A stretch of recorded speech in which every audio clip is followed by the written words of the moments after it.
dunianya berhasil, akhiratnya untung, sesuai dengan doa Rabbana atina fid dunya hasanah wa fil akhirati hasanah wa qina adzabannar. Nah, untuk mencapai keberuntungan dunia dan akhirat itu diperlukan 4 perkara.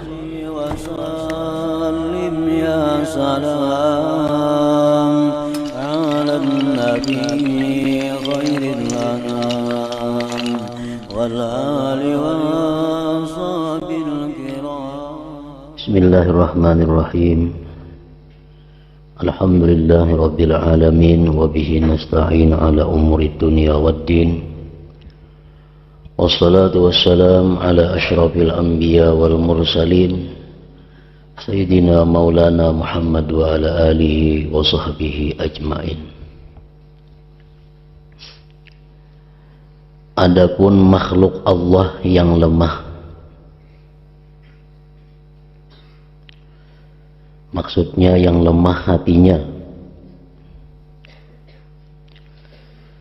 selamanya berada di antara tawakal, bimbang, kendur, dan bingung. Tak putus himmahnya, kemauan kerasnya. Boleh dikata tidak mempunyai maksud mendapatkan perkara yang mulia, dan seandainya bermaksud juga maka tidak pernah dapat berhasil dan tidak bisa sempurna. Itulah kalau hidup kita di antara tawakal dan kebingungan, di antara tawakal kepada Allah namun tawakal yang tidak sampai kepada batas yang semestinya.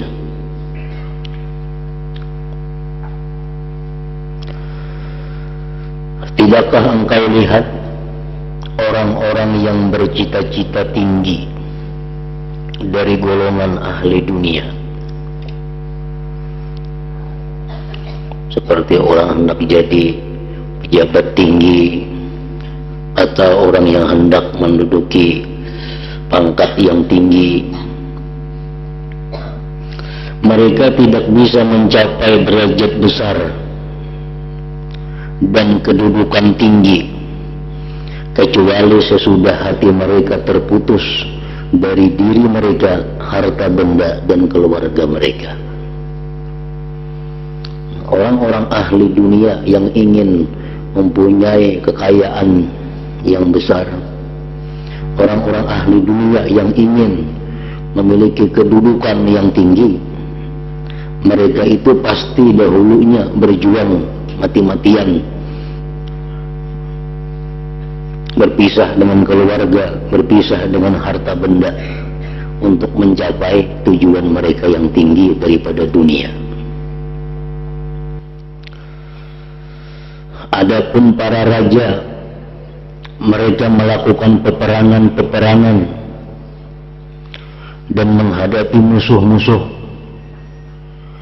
Ada kalanya mengalami kebinasaan, mati kalah dalam berperang, dan ada kalanya mendapatkan kerajaan sehingga berhasil memperoleh kedudukan raja dan membentuk kekuasaan.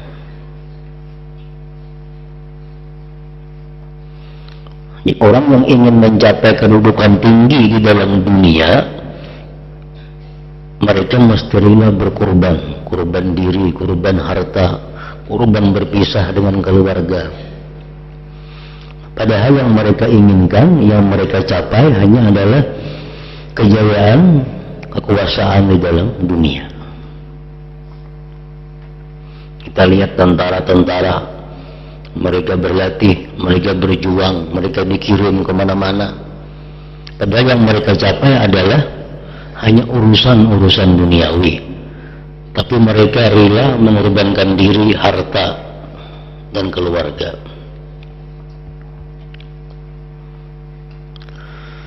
Ada yang berkata, Muawiyah bin Abi Sufyan ketika memeriksa 2 barisan muslimin pada perang Siffin, berkata Muawiyah, barang siapa menghendaki kedudukan besar harus berani menempuh kegawatan kedudukan itu.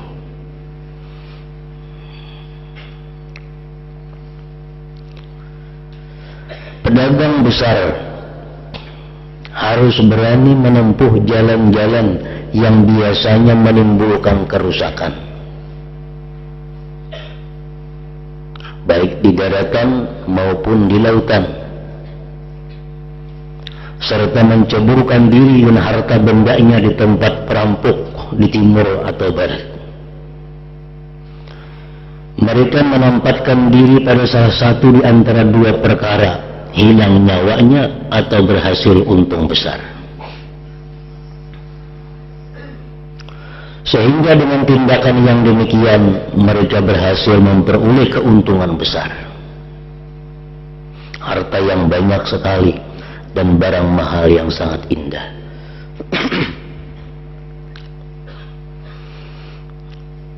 Ini pun urusan dunia.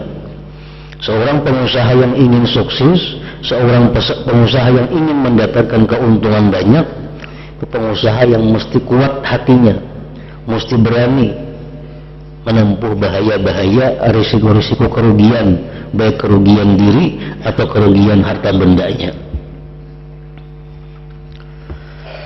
Sementara itu orang-orang pasar yang lemah hati dan lembik kehendaknya, pengusaha-pengusaha nang kadawani nukar barang banyak kopinya rugi, pengusaha-pengusaha nang kadawani nukar barang di luar pulau kopinya tinggalan kena kapal membawa barang. Nah, boleh dikata hatinya tidak lepas dari ikatannya, yaitu diri dan hartanya. Jadi setiap hari hanya mundar-mandir dari rumah ke tokonya, tidak bisa sampai ke tingkatan mulia seperti raja-raja, dan tidak dapat memperoleh keuntungan besar seperti pedagang-pedagang yang berani menghadapi perkara-perkara gawat.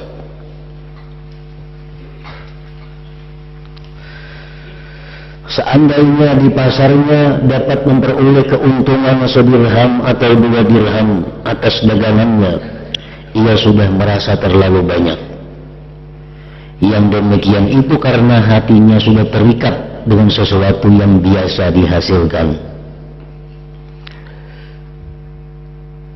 Yang kuterangkan ini, ujar Imam Ghazali, adalah berkaitan dengan perkara dunia dan orang yang menyukai dunia. Kedudukan dunia yang binasa, kedudukan dunia yang akan ditinggalkan. Kalau ingin kita mendapatkan ketinggian martabat dalam dunia, itu memerlukan hati yang keras, kemauan yang kuat, wani menanggung risiko, wani mengorbankan segala-galanya agar mencapai tujuan kejayaan di dalam dunia. Nah, ini untuk orang-orang yang mencintai dunia.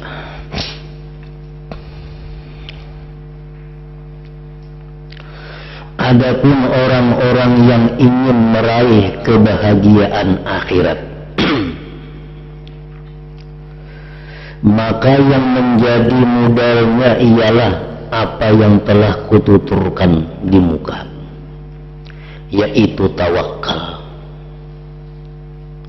dan memutuskan ketertanaman hati dari apa yang mengikat hati. Nah, kalau kita hendak mendapatkan kejayaan di akhirat, kebahagiaan di akhirat, itu pun juga memerlukan perjuangan, memerlukan kekuatan hati untuk melepaskan keterikatan hati dengan apa-apa yang mengganggu terhadap mencapai tujuan di akhirat itu. Orang-orang yang ingin menggapai kebahagiaan abadi ini, orang-orang yang ingin menggapai kebahagiaan abadi ini, kalau sudah mantap benar-benar pada tawakal dan nyata-nyata bisa menghasilkan, maka mereka tekun beribadah kepada Allah.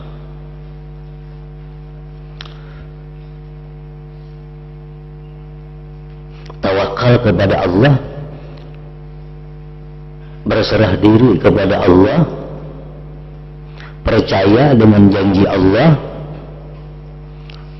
Apa janji Allah? Antaranya yang dipercayai oleh orang yang bertawakal, maka darallahu laka fahuwa yasilu ilaik, wa ma la yuqaddir la yasilu ilaik. Salah satu orang yang tawakal kepada Allah, dia percaya bahwa sesuatu yang ditakdirkan Allah itu milik kita, maka akan sampai kepada kita. Sesuatu yang ditakdirkan Allah bukan milik kita, tidak akan sampai kepada kita. Nah, itu salah satu unsur yang ada dalam tawakal. Berani memencilkan diri dari masyarakat ramai dan berkelana di bumi Allah, menempuh gurun dan tinggal di gunung-gunung. Akhirnya mereka menjadi orang-orang yang menghamba kepada Allah dengan mantap. Tokoh-tokoh pemuka agama dahulu seperti Imam Syafi'i, seperti imam-imam yang lainnya, mereka bukanlah gampang mencatat kedudukan seperti yang mereka duduki itu. Mereka dahulunya berjuang dengan hati yang kuat, dengan keinginan yang keras agar mendapat kedudukan yang tinggi dalam hal akhirat. Akhirnya mereka menjadi orang yang mulia, orang yang diagungkan sepanjang masa.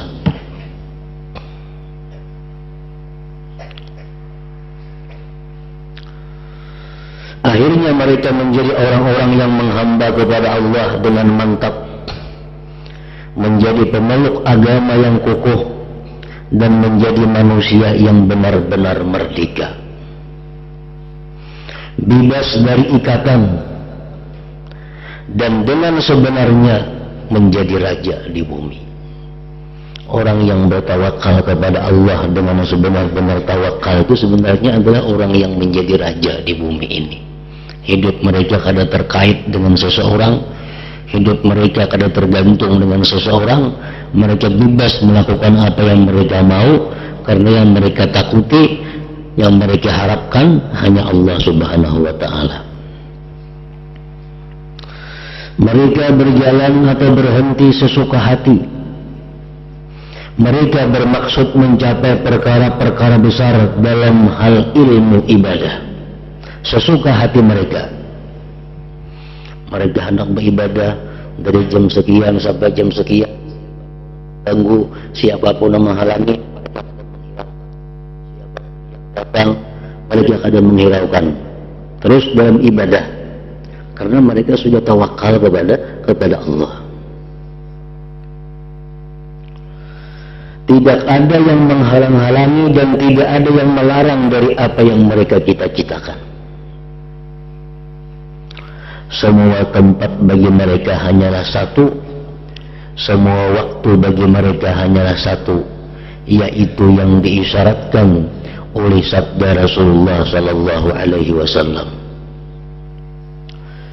Man sarrahu ayyakuna aqwan nas falyatawakkal 'ala Allah, wa man sarrahu ayyakuna akraman nas falyattaqillah, wa man sarrahu ayyakuna aghnan nas falyakun bima fi yadillah awsaq minhu bima fi yadihi.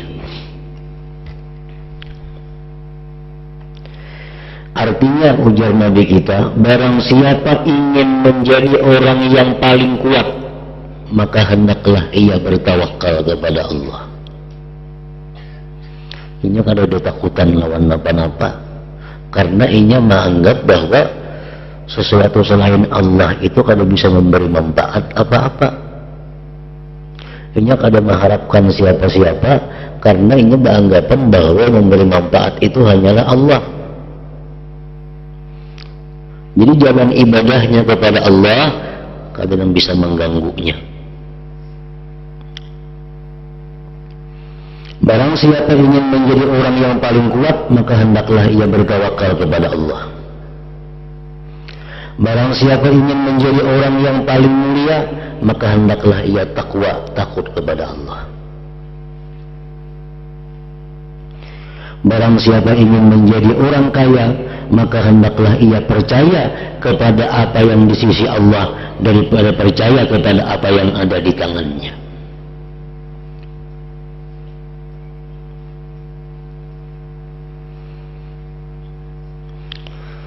Diriwayatkan dari Syekh Sulaiman Al-Khawwas, beliau berkata, seandainya orang yang tawakal kepada Allah Subhanahu wa ta'ala dengan niat besar, tawakalnya semata-mata kepada Allah, kadang menghiraukan godaan-godaan, kadang takut kepada ancaman-ancaman,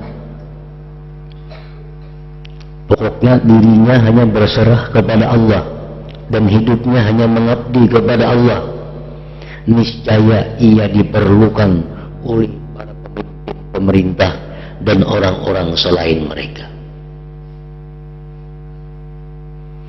Tidak mungkin orang yang tawakal perlu kepada para penguasa atau lainnya. Orang yang tawakal kepada Allah kada perlu kepada penguasa. Sementara Tuhannya Allah Maha Kaya lagi terpuji. Diriwayatkan dari Ibrahim Al-Khawwas, beliau berkata, aku pernah bertemu seseorang pemuda di tanah Tih yang bagaikan lantakan pirak saking putihnya.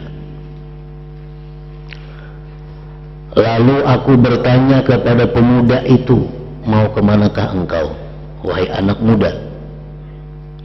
Pemuda itu menjawab, mau ke Mekah.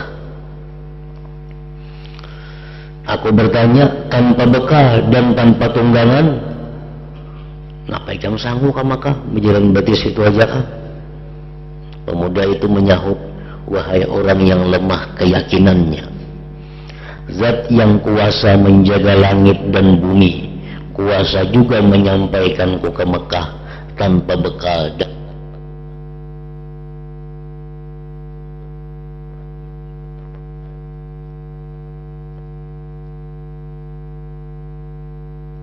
tatkala aku memasuki Mekah, ternyata pemuda itu sedang berada dalam keadaan tawaf sambil berucap, ya nafsu sihi abadan wala tahabbi abadan wala tuhibbi abadan wala tuhibbi abadan illa jalilas samada, ya nafsu muti kamada. Artinya, wahai diri, berkelanalah selamanya dan janganlah engkau mencintainya selamanya kecuali kepada zat yang maha agung, zat yang dituju. Wahai diri, matilah engkau karena terus-terusan susah. Ketika pemuda itu melihatku, ia berkata, hai orang tua, sesudah engkau bertemu denganku sampai saat ini, masih tetap lemahkah hatimu?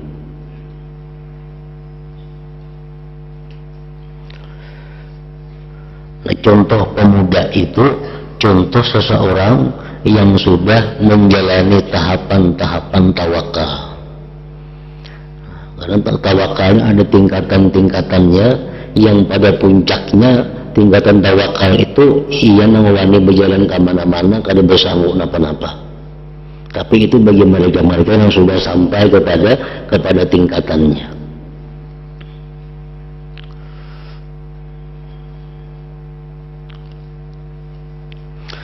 Abu Mu'ti bertanya kepada Hatimul Asam, aku mendengar bahwa engkau menempuh gurun dengan tawakal tanpa bekal, betulkah itu? Hatim menjawab, bekalku ada 4. Abu Mu'ti bertanya, apakah itu? Hatim menjawab, aku yakin dunia dan akhirat ini adalah kerajaan Allah. Aku yakin semua makhluk ini adalah makhluk Allah. Aku Aku yakin bahwa semua rizki dan sebab-sebab didapatnya rizki hanyalah di tangan kekuasaan Allah. Serta aku yakin bahwa qada dan qadar Allah pasti berlaku di seluruh bumi Allah. Nah, itu 4 bekal yang diamalkan, yang diyakini oleh Hatimul Asam waktu beliau berkelana berjalan tanpa membawa bekal sedikit jua pun.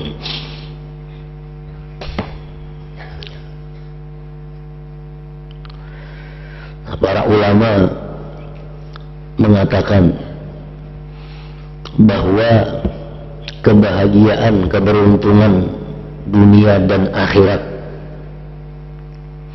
artinya dunianya berhasil, akhiratnya untung, sesuai dengan doa Rabbana atina fid dunya hasanah wa fil akhirati hasanah wa qina adzabannar. Nah, untuk mencapai keberuntungan dunia dan akhirat itu diperlukan 4 perkara.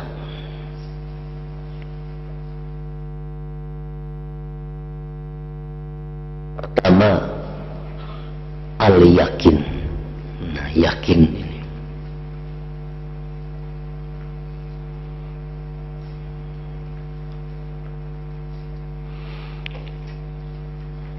Yakin, mengapa yakin?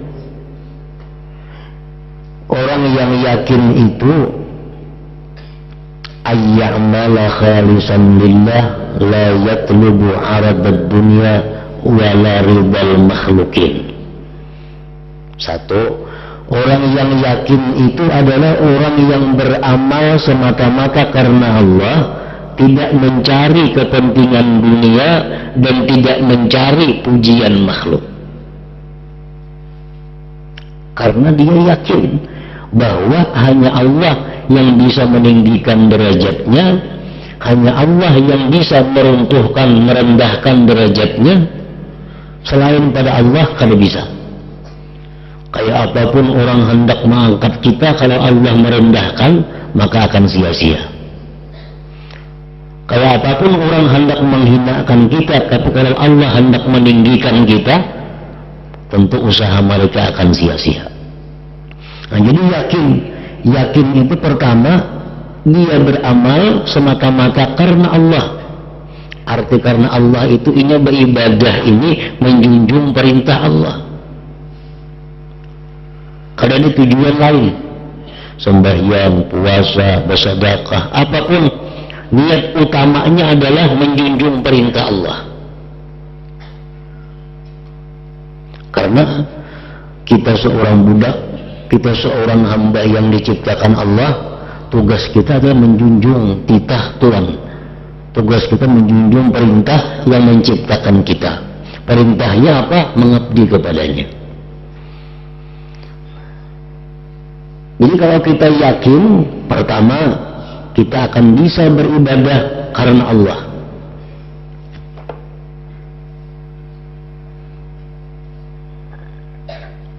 Yang kedua, yakin wafiqun biwa'dillah, percaya dengan janji Allah.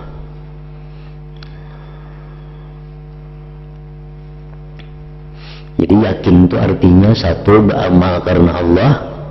Yang kedua, percaya dengan janji Allah. Allah sudah menjanjikan dalam Al-Quran, dalam kitab yang maha suci daripada kebohongan, menjanjikan siapa yang beribadah kepada Allah akan dicukupi, siapa yang bertawakal kepada Allah akan dicukupi, siapa yang mengabdi kepada Allah akan ditolong, siapa yang beribadah. Semua janji-janji Allah di Al-Quran, bagaimana yang didapat oleh orang-orang yang beribadah. Wafitun biwa'dillah, dia percaya dengan janji Allah. Nah, jadi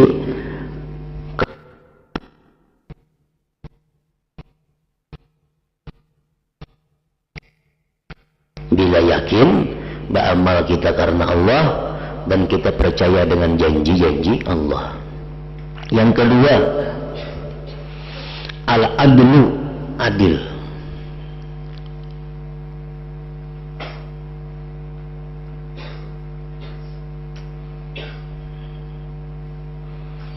Adil ini pengertiannya ada 2. Lau kana alaihi haqqun fayu'addi qabla talab. Pertama, pengertian adil di sini adalah jikalau kita ada mempunyai hutang, mempunyai hak, hendaklah kita bayar sebelum ditagih orang. Hendaklah kita bayar sebelum ditagih orang. Baik hutang kepada Allah atau hutang kepada manusia, hendaknya kita bayar sebelum ditagih orang.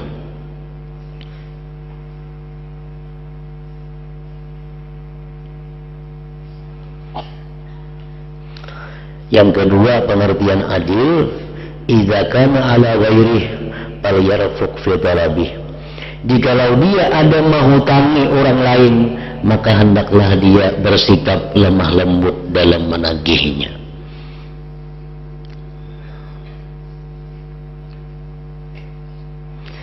Nah, yang ketiga, as-sabru, sabar.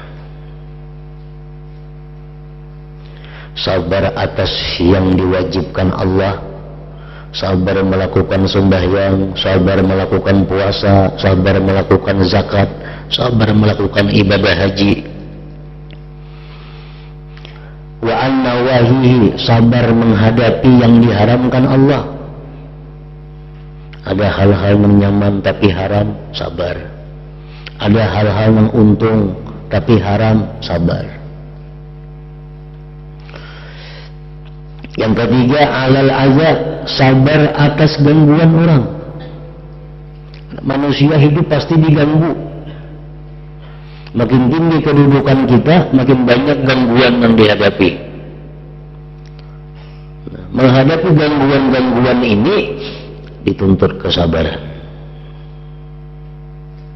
Yang keempat, sabar alal musibah, sabar atas bala dan bencana. Nah, yang keempat, al-jihad, berjuang. Jihadun nafsi, berjuang melawan nafsu, wa jihadus syaitan, dan berjuang melawan syaitan. Nah, bila empat perkara itu yakin, adil, sabar, jihad, empat hal itu kita dapat melakukannya, maka kita akan dapat Rabbana atina fid dunya hasanah wa fil akhirah hasanah tadi. Intinya adalah yang pertama tadi, yakin. Sungguh bagus perkataan penyair berikut ini. Arazzuhada fi rawhin wa raha, qulubuhum 'anid dunya muzaha. Idza absaratahum absarata qauman muluqal ardi simatuhum samaha.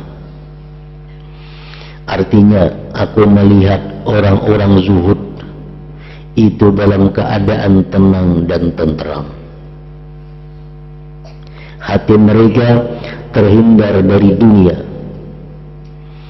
Apabila aku melihat mereka, sama halnya aku melihat raja-raja bumi yang mempunyai watak pemurah. Nah, kemudian yang kedua, yang menuntut kita supaya bertawakal kepada Allah. Jadi ada beberapa hal yang membuat kita ini wajib tawakal, berserah kepada Allah. Pertama, agar ibadah kita bisa lurus, agar ibadah kita kada terganggu. Nah, agar kita bisa berjalan di jalan yang benar, mesti tawakal kepada Allah. Kada perlu mengharapkan orang-orang selain Allah, dan kada perlu menakuti ancaman-ancaman mereka, karena pada hakikatnya hanya satu yang bisa memberikan manfaat kepada kita, hanya satu yang bisa memudaratkan kepada kita, yaitu Allah Subhanahu wa ta'ala. Nah, kepada Allah lah kita hendaknya memperkuat diri, memperkuat hati untuk berserah kepadanya.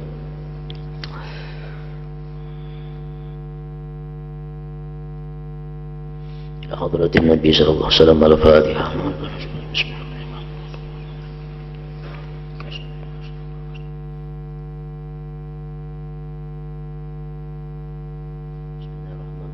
Alhamdulillah rabbil alamin. alihi washabihi ajmain. Allahumma ighfir lana ma akhtana wa ma ta'ammadna wa ma asrarna wa ma alanna wa ma asrafna wa ma anta a'lam bihi minna, antal muqaddimu wa antal muakhir, la ilaha illa anta. Sallallahu alaihi wasallam maulana Muhammad wa ala alihi washabihi wasallam. Alhamdulillah.